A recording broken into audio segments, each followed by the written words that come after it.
अचल निधि घर बनवा लेंगे आप आराम से यही काम करके, गाय भैंस भी खरीद लेंगे, हाथी घोड़े पाल लेंगे, सब यही मिल जाएगा।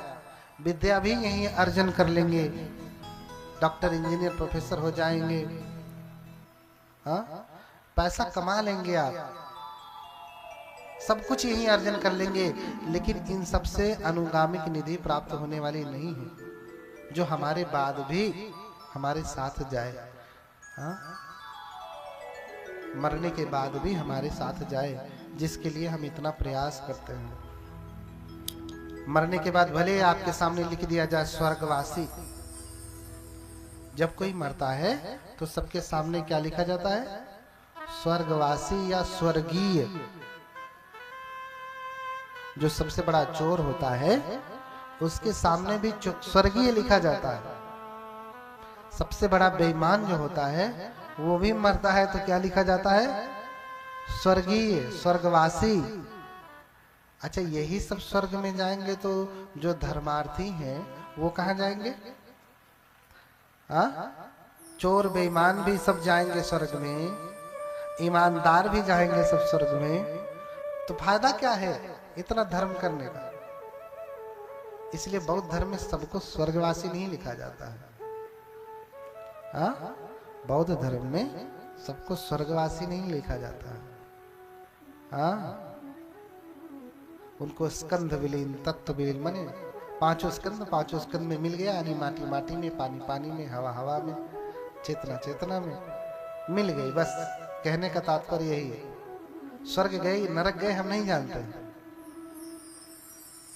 हाँ, जिनकी गति का वर्णन किया जा सके उसके सामने लिखा जाता है कि हाँ, ये स्वर्गवासी हैं, देवलोकगामी हैं। तो ये जो अचल संपत्ति यहीं रह जाती है, चल भी रह जाती है, अंगस्मा भी यहीं रह जाती है। अनुगामिक निधि ही हमारे साथ जाती है। लेकिन अनुगामिक निधि आप इंजीनियर की पढ़ाई करके नहीं प्राप्त कर सकते। हाँ, अनुगामिक संपत्ति आप इंजीनियर बन करके नहीं, डॉक्टर बन करके नहीं, प्रोफेसर बन करके नहीं कर सकते, उस विद्या से नहीं कर सकते। हाँ, जब उस विद्या को आप लगाएंगे, कहाँ लगाना है तो अनुगामिक होगी। ये आगे बुद्ध बता रहे हैं, कह रहे हैं कि जो अनुगामिक निधि है आप प्राप्त कैसे करेंगे? तो सबसे पहले कह रहे हैं कि यस्य दानेन शीलेन संयमेन दमेन च निधि सुन्नहि तो होति इथिया पुरिसस्वा। इस निधि को प्राप्त करने के लिए, संपत्ति को प्राप्त करने के लिए दानशील आदि का पालन करते हुए प्राप्त करना पड़ता है। चाहे स्त्री हो चाहे पुरुष, दोनों के लिए बात वही है। ये सब करते हुए प्राप्त करना होता है। तो करेंगे कहां दानशील? आप दान कहां देने जाएंगे? शील कैसे पालन करेंगे? तो कहा कि चेतियम ही च संघेवा पुगले अतिथि सुवा। देखिए, अनुगामिक निधि कैसे प्राप्त करेंगे? तो कहा कि चैत्य के द्वारा हम अनुगामिक निधि प्राप्त करते हैं। चैत्य किसे कहते हैं? जो बुद्ध को पहले से जानते होंगे वो बुद्ध के स्थानों पे भी गए होंगे, सारनाथ, बोधगया, कुशीनारा, हाँ, लुम्बिनी, श्रावस्ती, इन जगहों पे गए होंगे तो आपने देखा होगा कि स्तूप है, स्तूप है बना बड़ा बड़ा। अब चैत्य भी तीन प्रकार के हो जाते हैं। हम चैत्य कहते किसे हैं और चैत्य कितने प्रकार के होते हैं? तो सबसे पहले आप समझें कि चैत्य कहते किसे हैं, जिसे पाली में चेतीय कहते हैं। हमारे आजकल के जो आधुनिक बौद्ध हो रहे हैं उनका दिमाग थोड़ा, वो पता नहीं कौन सा ग्रंथ पढ़ करके आते हैं, बस वो झगड़ा लड़ाई में वो एक ही काम करेंगे। बौद्ध धर्म माने किसी धर्म की निंदा करना। बौद्ध धर्म का अर्थ क्या होता है? दूसरे धर्म की जितनी बढ़िया निंदा आलोचना कर लो वो बौद्ध धर्म। ये पता नहीं कौन से विश्वविद्यालय से पढ़ के आते हैं, तो कौन से ग्रंथ को पढ़ करके आते हैं। हाँ, ज्यादा कहूंगा तो इन्हें मिर्ची लगेगी। हाँ, तो चैत्य का अर्थ समझे। वो कहते हैं कि पूजा पाठ, भगवान बुद्ध ने पूजा पाठ के लिए कहाँ कहा है? भगवान बुद्ध ने फूल आदि चढ़ाने के लिए कहाँ कहा है? दीप आदि लगाने के लिए कहाँ कहा है? अरे कोई भी भगवान कहेगा क्यों कि मैं भगवान हूं, लाओ तो मुझे अगरबत्ती लगाओ, धुआं दो मुझे ताकि मुझे अस्थमा हो जाए? नहीं ना, कोई भी भगवान ऐसा नहीं कहेगा। और जो सच में मैं मेरे से परे है वो कहेगा ही नहीं कि आओ तुम मेरी पूजा करो, मैं तुम्हें तार दूंगा, पार उतारूंगा। कोई भी भगवान ऐसा कहेगा ही नहीं। तो क्यों कहेंगे भगवान बुद्ध की मेरी पूजा करो? लेकिन बुद्ध हैं तो ये भी बताएंगे कि तुम्हें पूजा करनी किसकी चाहिए। हाँ, ये तो बताएंगे ना किसकी पूजा करनी चाहिए। अब टीचर है पढ़ाने वाला स्कूल में, ये थोड़ी ना कहेगा आओ बेटा जब तुम स्कूल आते हो ना तो आओ मेरा पहले पैर छू लिया करो तब जाया करो क्लास में। ऐसा कोई टीचर कहता है? लेकिन वो टीचर बताता है, अध्यापक बताता है कि अपने गुरुओं का सम्मान करना चाहिए, अपने गुरुओं का प्रणाम करना चाहिए, कहता है ना। अब छात्र के लिए इतना समझदारी पर्याप्त है कि भाई हमारे गुरु है कौन, किनको हम प्रणाम करेंगे। भगवान बुद्ध ने महामंगल सूत्र में कहा, महामंगल सूत्र कहा, मंगल का ही नहीं महामंगल का सूत्र है, जिसमें 38 प्रकार के मंगल बताए, 38 प्रकार के मंगल बताए। तो इसकी पूजा करना ये उत्तम मंगल है, जो पूजनीय योग्य है उसकी पूजा करना ये उत्तम मंगल है। अब इस धरती पे बुद्ध से बड़ा पूजनीय कौन हो सकता है, जिसमें न राग है, न द्वेष है, न मोह है, जिसने कभी एक चींटी की भी हत्या नहीं की है, कभी किसी को मारा नहीं, बिना मारे डाकू अंगुली माल जैसे 1999 की हत्या करने वाले व्यक्ति को भी संत बना दिया।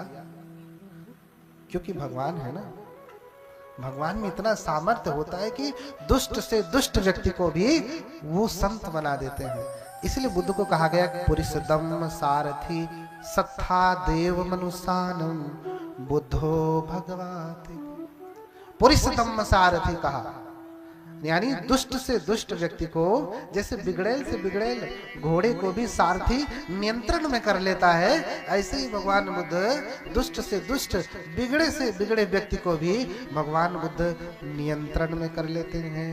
बोलिए भगवान बुद्ध की। इसलिए तो भगवान है। भगवान आते और कहते कि लाओ एक तलवार लाओ, गला काट देता हूं, बात ही खत्म। तो भगवान बुद्ध से बढ़िया तो आजकल लोग बटन ही तो दबाना है। हाँ, भगवान बुद्ध से ज्यादा तो आजकल लोग ज्यादा एडवांस है, बटन ही तो दबाना। लाओ, वो बदमाश है, बटन दबा दिया ठाए से गया, और कर ही रहे लोग। तब तो भगवान नहीं होंगे ना। भगवान आप उतरे औरों को उतारे। भगवान ऐसे हैं कि दुष्ट से दुष्ट व्यक्ति को भी संत बना देते, ये उनकी भगवत्ता है। तो उनसे बड़ा पूजनीय इस धरती पे कौन हो सकता है? हाँ? इसलिए देखिए, अनुगामी की निधि आप कहाँ प्राप्त करेंगे? ये उन वैज्ञानिक लोगों के लिए था जो कहते हैं कि बौद्ध धर्म में बातें और भी है, थोड़ा थोड़ा अभी डोज दूंगा। हाँ, कल से शुरू होगा प्रॉपर कोर्स, सुबह दोपहर शाम कितना खाना। हाँ, जो ये कहते हैं बौद्ध धर्म में पूजा नहीं होता, वही नौ बौद्ध जब जाएंगे तो कहेंगे देखो ये हमारा चैत्य है, ये देखो हमारा स्तूप है, ये देखो हमारा विहार है। हाँ, यही वही लोग कहते हैं। लेकिन उन्हीं लोगों को ये पता नहीं कि चैत्य का अर्थ क्या होता है। हाँ, चैत्य का अर्थ क्या होता है? तो चैत्य का अर्थ होता है कि चैतव्यन्ति चेतियन् पूजे तब्बन्ति यत्थं होति। चैत्य किसे कहते हैं? जहां जाने के बाद मन उसमें रम जाए, लग जाए, नहीं कहते लीन हो जाना। जहां जाने के बाद मन लीन हो जाता है। दूसरे शब्दों में कहा पूजे तब बनती अथम होती, अर्थात पूजा करना, पूजे तब, पूजा करना। तो चैत्य का अर्थ होता है पूजा करना, पूजा करना। अब ये कौन समझाए उनको? दिन भर रटते रहेंगे चैत्य चैत्य चैत्य, स्तूप स्तूप, लेकिन उन्हें पता नहीं कि इसका अर्थ ही होता है पूजा करना। और तुम कहते हो कि बौद्ध धर्म में पूजा कहाँ होता है? हाँ, अब ऐसे ज्ञानी व्यक्ति को क्या कहा जाएगा? हाँ, अब देखिए चैत्य भी 3 प्रकार का होता है। पहला होता है पारिभोगिक, दूसरा उद्देशिक और तीसरा धातु चैत्य। अब देख लीजिए चैत्य के प्रकार। चैत्य का मतलब पूजा करना, और ये चैत्य 3 प्रकार का। पहला होता है पारिभोगिक, ऐसा चैत्य, ऐसी चीज जिसे भगवान बुद्ध ने स्वयं अपने जीवन काल में उपयोग किया हो, उसे पारिभोगिक चैत्य कहते हैं। जिसे भगवान ने स्वयं इस्तेमाल किया हो, उपयोग किया हो, उस वस्तु को हम पारिभोगिक चैत्य कहते हैं। यानी भगवान के द्वारा उपयोग की गई वस्तु, भगवान जिस पात्र में भोजन करते थे वो पारिभोगिक चैत्य कहलाएगा। भगवान बुद्ध ने जिस बोधि वृक्ष के नीचे बैठ करके ज्ञान प्राप्त किया, उपयोग किया ना, वो भी क्या कहलाएगा? पारिभोगिक चैत्य कहलाएगा। इसलिए बोधि वृक्ष की पूजा होती है बौद्ध धर्म में। हाँ, हम लोग वंदना करते हैं, यस मूले निसिन्नो सबारि विजयं का पत्तो सबयुतं ठानं वंदे तं बोधिपादपं। हाँ, जिस बोधि वृक्ष के नीचे, जिस वृक्ष के नीचे, ध्यान रखिएगा, जिस वृक्ष के नीचे बैठ करके कोई भी बोधि सत्व ज्ञान प्राप्त करके बुद्ध हो जाते हैं, वो वृक्ष बोधि वृक्ष कहलाता है। जिस वृक्ष के नीचे कोई भी बोधि सत्व बैठ करके ज्ञान प्राप्त करते हैं और बुद्ध हो जाते हैं, वो वृक्ष बोधि वृक्ष कहलाता है।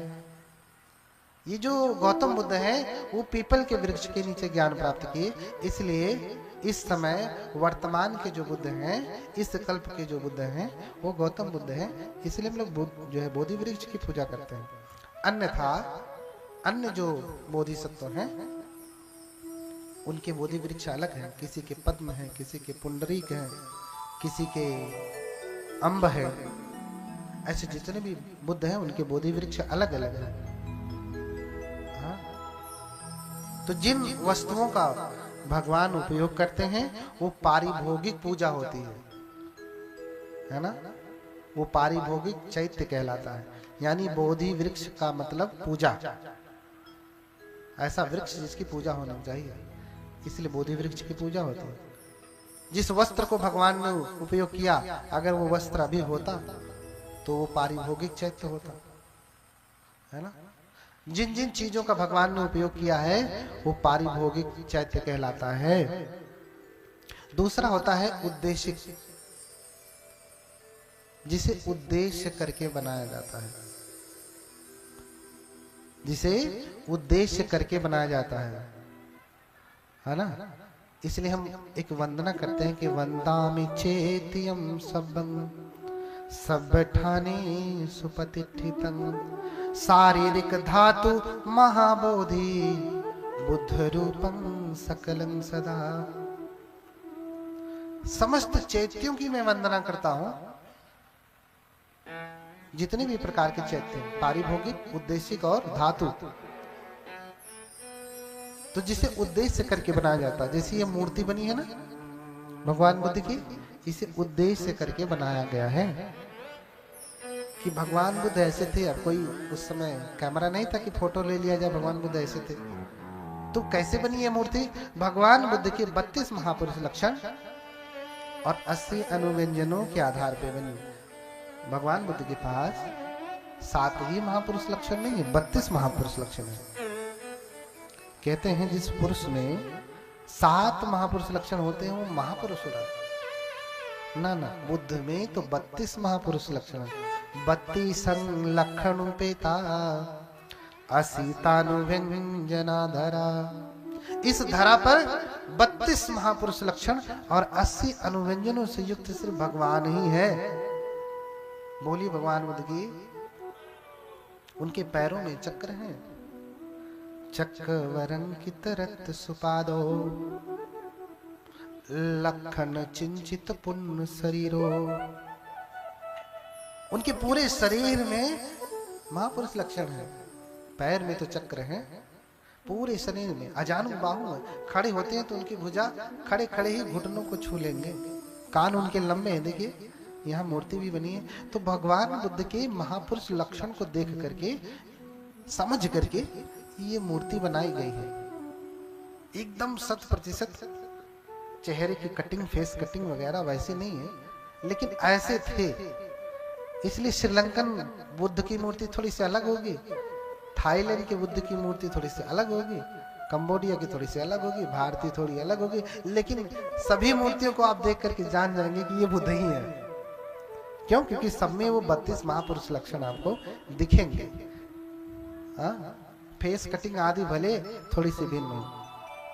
तो जिसे उद्देश्य करके बनाया जाता है उसे उद्देशिक चैत्य कहते हैं। हाँ, फोटो भी भगवान की जो बनती है तो उद्देश्य करके बनाया जाता है कि चलो फोटो फ्रेमिंग करा लेता हूं भगवान की, तो इसे उद्देशिक चैत्य का, ये भी पूजा करने का भाग है। चैत्य का मतलब ही पूजा। और फिर तीसरा जो चैत्य है उसे कहा धातु चैत्य। धातु, भगवान बुद्ध की जो अस्थि धातु है उसे धातु चैत्य कहते हैं। जैसे भगवान बुद्ध की जो दंत धातु है, भगवान बुद्ध के महापरिनिर्वाण के बाद उनको उनके शरीर का दाह संस्कार किया गया, तो जलाने के बाद थोड़ा सा शरीर की कुछ अस्थियां बच जाती है ना। आजकल तो इलेक्ट्रिक वाला आ गया, कुछ भी नहीं बचता है, सिर्फ राख ही बचती है। अब किसी महापुरुष की अस्थियों को रखना हो तो नहीं रख सकते, लकड़ी से ही जलाएंगे तो बचेगा कुछ। तो उस समय लकड़ी से जलाया गया, भगवान के शरीर से कुछ अस्थियां जो बची उसे संग्रहित कर लिया गया। परम पूज्य जो देश के मुख्य संघनायक हैं, परम पूज्य सद्धर्म कीर्ति त्रिपिटका आचार्य डॉक्टर भदंत रेवत, आप ही के श्रीलंकन बोधि मंदिर में मूलगंध कुटी विहार में भगवान बुद्ध की अस्थि धातु रखी हुई है। भगवान बुद्ध की असली वाली अस्थि धातु रखी हुई है। और हर कार्तिक पूर्णिमा के दिन उसका दर्शन होता है, उसे बाहर निकाला जाता है और देश विदेश से लोग श्रद्धालुगण कतार में लाइन लगा करके खड़े होकर के सुबह से लेकर शाम तक 3 दिन दर्शन कराया जाता है। लोग दर्शन करते हैं और पूजा करते हैं। तो भगवान की अस्थियों को धातु चैत्य कहते हैं। भगवान की दंत धातु जो है वो श्रीलंका के कैंडी में रखी गई है, दलदा मालीगांव। एक बार अगर आप कभी जाएंगे ना, दूर से ही देख करके लगेगा कि किसी राजा महाराजा का इतना बड़ा आलीशान महल भी नहीं होता है, जितने अच्छे तरीका से छोटा सा देश श्रीलंका ने भगवान बुद्ध को इतने सम्मान पूर्वक रखा हुआ है। तो धन्य है ऐसे श्रीलंका के लोग जो हमसे ज्यादा भगवान बुद्ध के धर्म की महिमा को समझ पाए। हमें समझने में भी सदियों लगेंगे, कितना समझ सके। कुछ जो समझ के आ रहे हैं वो बिगड़ रहे हैं, बुद्ध का नाम लेकर के कुछ और कर रहे हैं। कभी इनसे झगड़ा, कभी उनसे झगड़ा, इस धर्म की निंदा, उस धर्म की निंदा।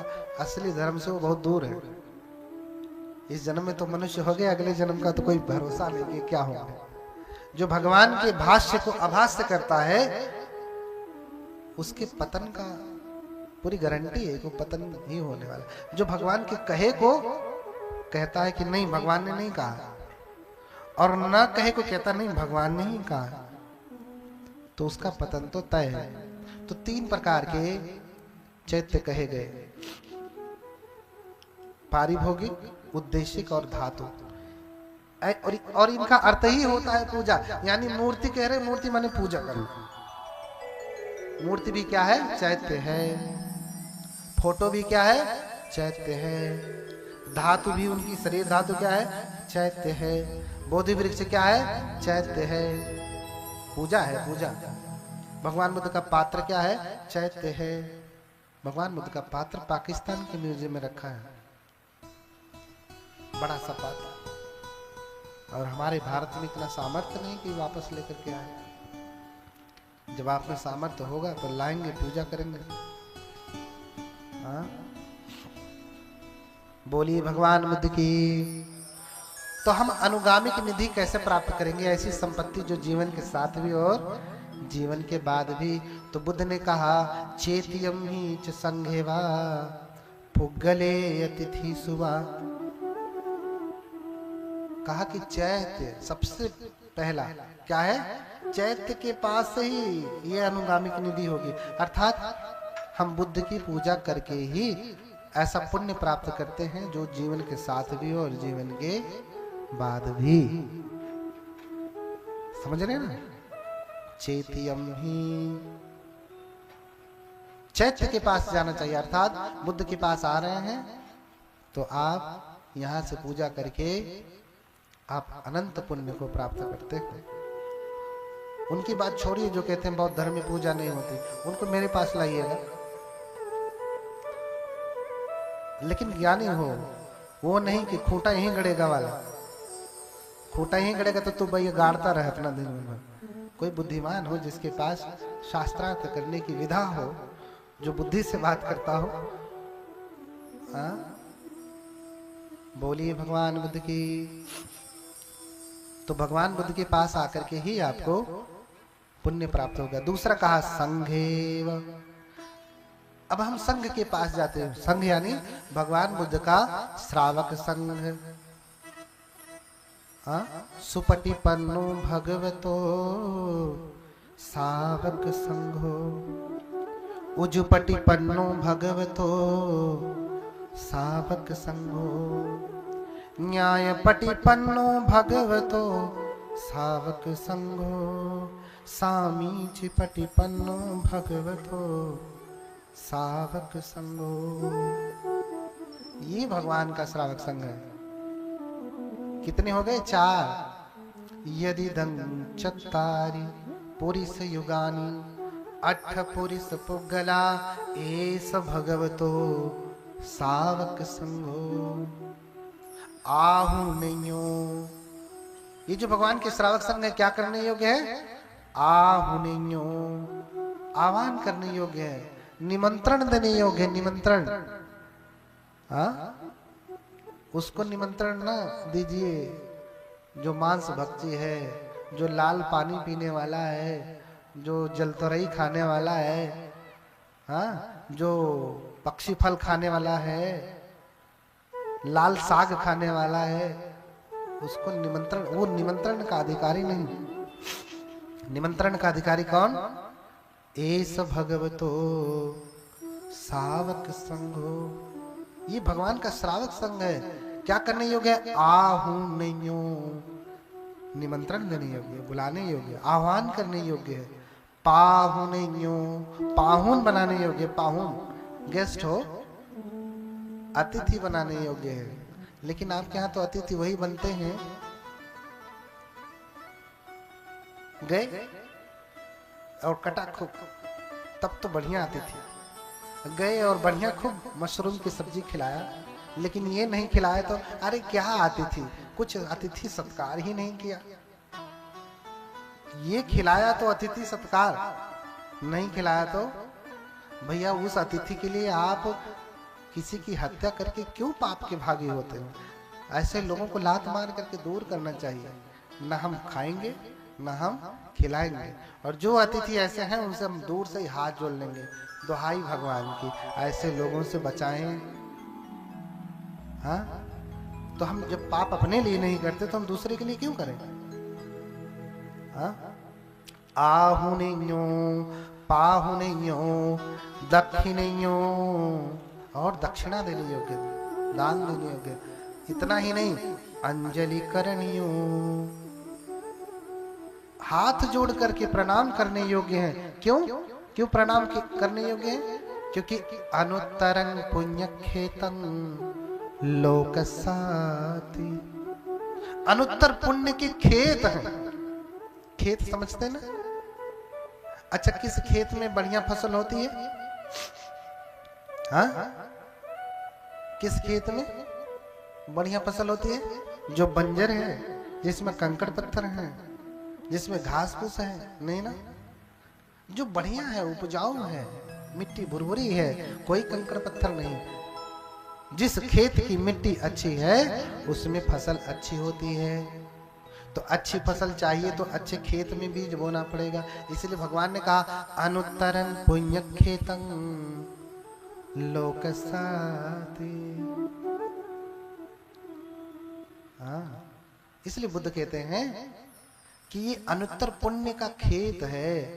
ऐसा खेत जहां आप जरा सा भी पुण्य करेंगे ना तो 100 गुना होकर के मिलता है। 100 गुना करके मिलता है। आगे भी बुद्ध ने कहा कि मासे मासे सहस्रेन यो यजेत शतं समम एकंच भवितानं मुहूर्तमपि पूजये सायो पूजना सयो यंच वस शतं हुतं। कह रहे हैं कि कोई महीने महीने भर यज्ञ करे। क्या करे? महीने महीने भर यज्ञ करे और उस यज्ञ में 1000 का सार्पण की धनराशि खर्चा करे। आज से 2500 वर्ष पहले कह रहे कि हर महीने खर्चा करे और यज्ञ में 1000 रुपए खर्चा करे, ऐसे समझिए। तो आज से 2500 वर्ष पहले 1000 रुपए आप करोड़ों रुपए हो जाएंगे। हर महीने में इतना पैसा खर्चा करे और ये क्रिया 100 वर्ष तक करे।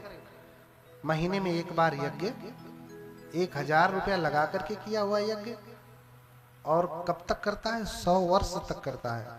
तो कह रहे हैं कि एकंच भवितानं मुहूर्तमपि पूजये।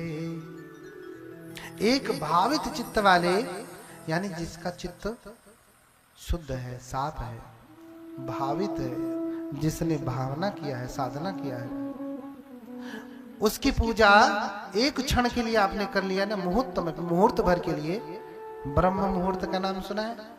वही मुहूर्त, उसी में से मुहूर्त शब्द जो है, एक क्षण के लिए अगर कोई शीलवान व्यक्ति की पूजा करे तो कह रहे कि उसकी पूजा, एक क्षण की पूजा 100 वर्ष के किए यज्ञ से ज्यादा फलदायी होती है। बोलिए भगवान बुद्ध की। यही बात जब बुद्ध कहते हैं तो लोग, हमारे अपने लोग जो तथाकथित अपने आप को बौद्ध कहते हैं, कहते भगवान बुद्ध ने यज्ञ का विरोध किया। इनका भगवान बुद्ध किसी का भी विरोध नहीं करते। भगवान बुद्ध कह रहे हैं कि तुम्हें लाभ कहाँ ज्यादा है और तुम्हें फायदा कहाँ ज्यादा है। भगवान बुद्ध ऐसा नहीं कह रहे कि तुम इनको मत मानो, उनको मत मानो। नहीं, सिंह सेनापति आया, निंगंठ का यानी महावीर स्वामी का शिष्य, जो भगवान के बुद्ध के वचनों से प्रभावित हुआ तो भगवान का श्रावक हो गया। ऐसे जीवक भी भगवान बुद्ध का श्रावक हो गया। फिर भी भगवान बुद्ध कह रहे हैं कि देखो, तुम्हारा घर जो है सदियों से, कई पीढ़ियों से जैन साधु संतों के लिए प्याऊ की तरह रहा है। यानी जब भी आते रहे हैं उनको भोजन पानी मिलता रहा है। अब तुम बुद्ध को मानने लगे हो तो कल से ऐसा मत कह देना कि चलो जाओ, हम तो बुद्ध को मानते हैं, यहाँ भोजन पानी नहीं मिलेगा, चलो निकलो। ऐसा नहीं, उनको भी भोजन पानी देना। ऐसा बुद्ध कहने वाले किसी का विरोध क्यों करेंगे? बुद्ध किसी का विरोध नहीं करते हैं।